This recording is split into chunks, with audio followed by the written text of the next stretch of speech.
Quick, before I begin this episode, I want to point your attention to the middle of the screen. Remember I had some super tall trees sitting on top of those buildings. Ended up replacing it with bushes as per your comments and suggestions from the previous video. So just wanted to point that out. I thought that clip was going to be a little bit longer.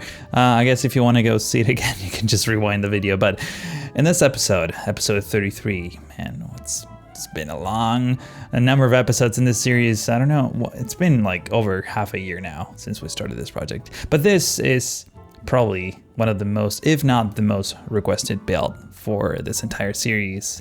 A stadium, yes. And the main asset that I ended up picking is the Jahn-Sportpark. It's an asset by AMI, and I think it's based off a real stadium in Berlin, which I might actually be visiting within the next couple months if all goes well. I'll probably talk about more of that later once it's all confirmed and stuff. But man, I haven't been to Berlin since, what was it, like 2007? Feels like yesterday, but it's been like over 10 years, which is insane. In any case, let me actually talk about what I'm doing here on the screen. So primarily, this is going to be technically a pretty simple build, even though I ended up putting a lot of detail into just the surrounding areas. For the most part, I end up just flattening the area in which the stadium sits, primarily because if it's not flat, then things start looking a little bit weird. In fact, this stadium is a bit of an old asset, actually. It's like a couple of years old. But so the textures are not like the highest fidelity. They don't have the top-notch resolution, but it's still pretty good. And honestly, from all the stadiums that are in the workshop, this is by far one of the best ones.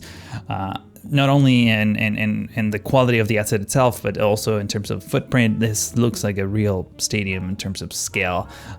It's like one of those things that you can see from far away when you're flying over the city. Probably, if you're interested, you might get a tour whenever I do one of my next live streams. So make sure to follow me on Twitch so that you get notified when I go live. But after that shameless self-promotion, one of the obvious things that I'm doing here is just putting parking lots all around this build. I've been sort of taking a look at many stadiums across Europe, and they all seem to, not all of them, but like most of them, the ones that are not like in the middle of the city, tend to sort of follow that pattern. This one, it's kind of sort of on the edge of the city. So I basically ended up adding a few more obvious parking spaces. Obvious as in like from afar, you can tell that there's some kind of big sort of infrastructure project going on in the background. So that's kind of what I was aiming for.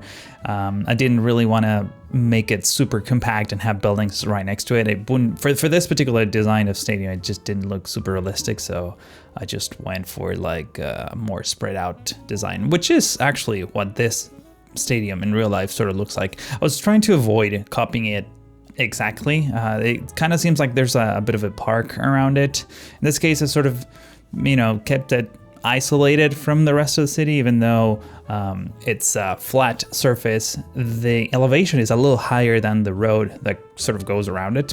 So that means that there's very specific entry points into the stadium that I will outline in just a minute. You're gonna see there's like a staircase pretty much going all kind of different places, and we're gonna be putting a lot of effort specifically in the transportation side of things, meaning that I've been tweaking some of the tram stops that are immediately adjacent to this stadium, and I think, mostly I would expect people to just take public transit as opposed to driving to this place, but you do need some amount of parking around the area, not just for people attending potential, sports events or concerts or things like that, but also for just the entire crew of, let's say you have a concert, you need to bring so much gear and you need to be able to park trucks and things like that. So, this being, I'm assuming, a multi-purpose sort of stadium,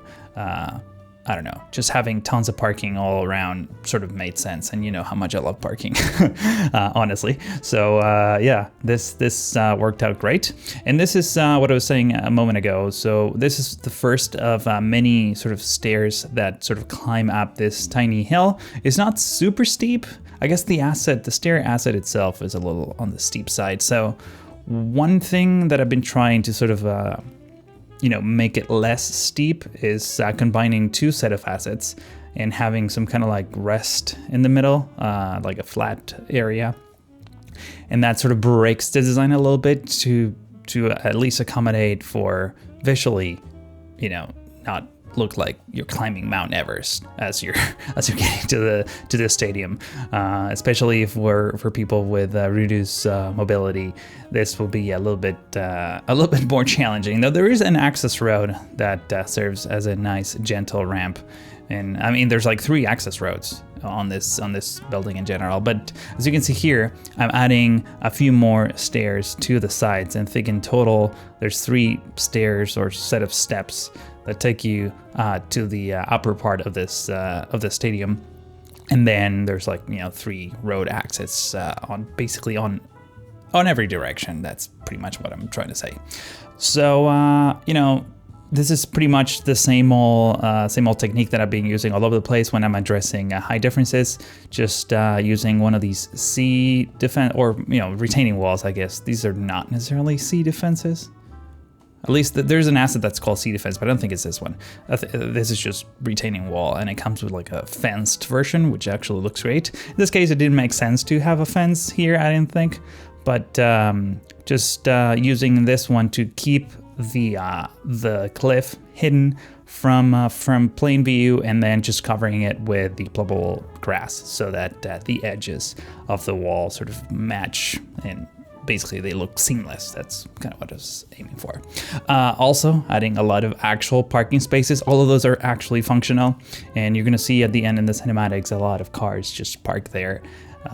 There's very little control to where cars park, so mostly they're using the handicap spots just because those are the closest ones to the entrance. Now, another trick or little thing that I'm doing here is I wanted to add a bit more detail to the stadium itself.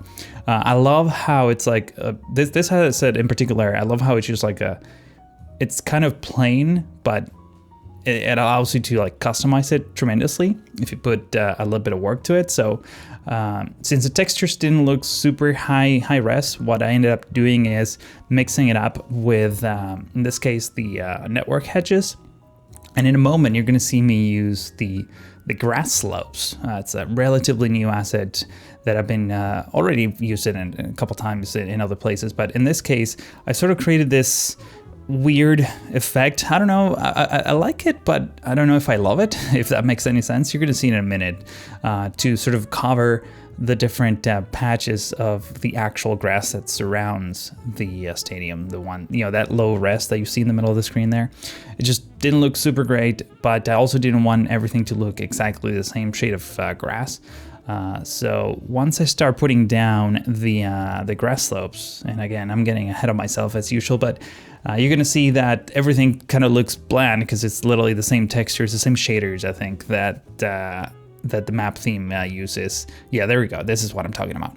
So I just kind of kept it in like sections, which usually, like stadiums tend to have like multiple different shades of grass. You can kind of see it on the actual pitch. I guess you would call it pitch. I don't know if that's like British English or whatever, but the actual like field has like different shades of grass. I think it's mainly due, I don't know if they use like different seeds for the grass on that area, or it's just the matter of how they cut the grass. I'm sure someone will let me know in the comments what that actually why that actually is. So anyways, I was trying to sort of replicate that on this ring of grass around the stadium. I think it came out great. Now, another thing that I noticed is because I didn't really quite develop this area of the city, I had to give it a little bit of love. So this road that initially was just laid down simply just to connect the dock that we have back here with the rest of the city. This was mostly to ease traffic. This way, cars don't have to drive from the edge of the city. They could just simply take a boat and shortcut to any part of the city. But this road was just kind of loosely connected, not really well planned. So since we have this massive build here, I decided that it was time to give it a bit of love and just make sure that at least the curves and the slopes sort of, are smooth transitions between one another. And also I wanted to sort of break the area of the stadium, like basically the property of the stadium, from everything else. So I just decided to add a whole bunch of trees and bushes and weeds of many kinds. In fact, in a moment, you're going to see me add some fences too, which I think came out great. It's such a simple thing, but once you get close to it, and again, you're going to see I think I included like a very detailed clip of this part in the cinematics. I don't know, just like everything feels like much more cohesive after adding fences, as opposed to just simply adding trees and nothing else. Or when I add like the concrete walls to like make like a fake kind of curve around pathways, or even just the sidewalks on the side of the roads. Speaking of roads, as you can see, I don't know if you caught that. Actually, I don't know if it was very visible on camera, but I ended up converting that initial road that went all the way to the dock into an avenue with a tram, with the tram tracks in the middle. And we're gonna have to rework some of the tram lines, but this should hopefully serve the city much more efficiently. In fact, on that tram line that basically runs in front of the stadium, there's going to be two different lines that will take you to different parts of the city. They're just going to share a track all the way to the docks. And I'm probably not making a lot of sense right now because, I'm not showing it to you on the screen exactly what I mean. But trust me when I tell you that I think, this whole area of the city is going to be much more connected. Initially, I had the idea for the stadium a long time ago. In fact, I was almost going to start this project when I was working on the downtown sort of episode. One of the tram stops that I'm going to actually detail in a minute was initially planned for the stadium, but the stadium was going to be sitting on what it currently is a construction site. And again, you're going to see this in the cinematics at the end if you don't remember what that looks like. So the area, it's always kind of been sort of destined for the stadium, except the stadium was going to be literally in front of where it currently is. And that's usually pretty much how it goes. It's just like whatever fits right at the moment, it's what I end up going. It's, there is some planning involved. I get this question all the time, by the way. Like if I plan all of these things ahead of time, and I mean, to some degree I do have like a list of ideas of like big builds that I want to do. But whenever I feel like doing, or whenever I find like a good asset that I think could work, that's when I actually go ahead and do it. And at that point, I pretty much just improvised. Like I had very little sort of concepts that I wanted to go through when I started working on this build, and it sort of came about as I went. Pretty much the build itself sort of drives you to wherever this ends up being. And by the way, over here I'm just adding a few fences for sort of crowd control.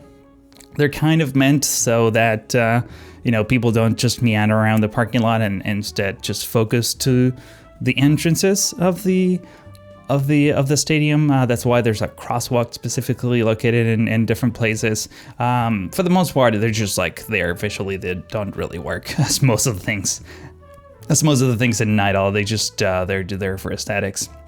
In fact, you're gonna probably see a lot of people just walking across those fences, minding their own business. By the way, that whole thing with the cart parks and the umbrellas over there, I was just thinking that this could be, like they were preparing for like a big event, maybe later this night, or tonight, I guess.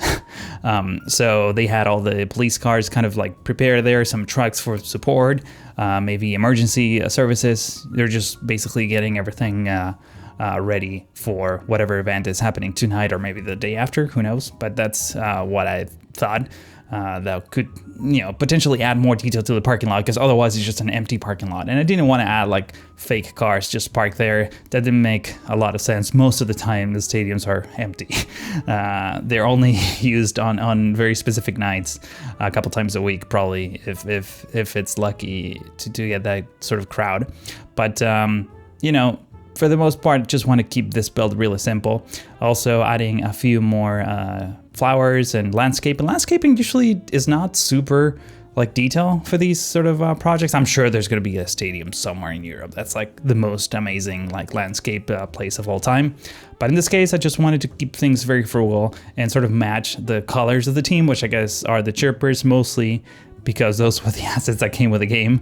And I thought they looked okay. So we ended up putting that 3D chirpy character in the middle of the stadium, and then there's a couple of billboards spread out pretty much throughout the stadium, which again you're gonna see in greater detail in the cinematics, which we're not too far from it. The wild thing here is the before and after, because I had to flatten a hill, and you're gonna see that the before picture is just literally just a hill with trees that's just gonna completely vanish, and it's gonna reveal the city in the back. I think that came particularly great. And over here, just adding, by the way, a little bit of love to this tram stop. Initially, they were facing, one another. They were on both sides of this street on that very corner. So I ended up splitting them in two places so that, again, thinking about crowd control, I picture that trains coming from different places in the city, both, full, like packed to the brim. So you maybe want people to just enter the stadium from like slightly two different places so that they're not all crowded and like blocking this intersection over here. But as I add the last couple of touches here and there, just adding a few props on, not only on that intersection, but also on the stadium itself, just with a few signs.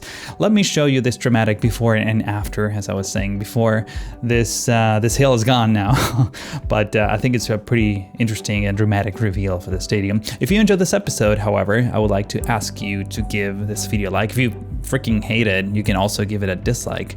But that's pretty much all I have for you today. Thank you so much for watching, and hope to see you in the next one.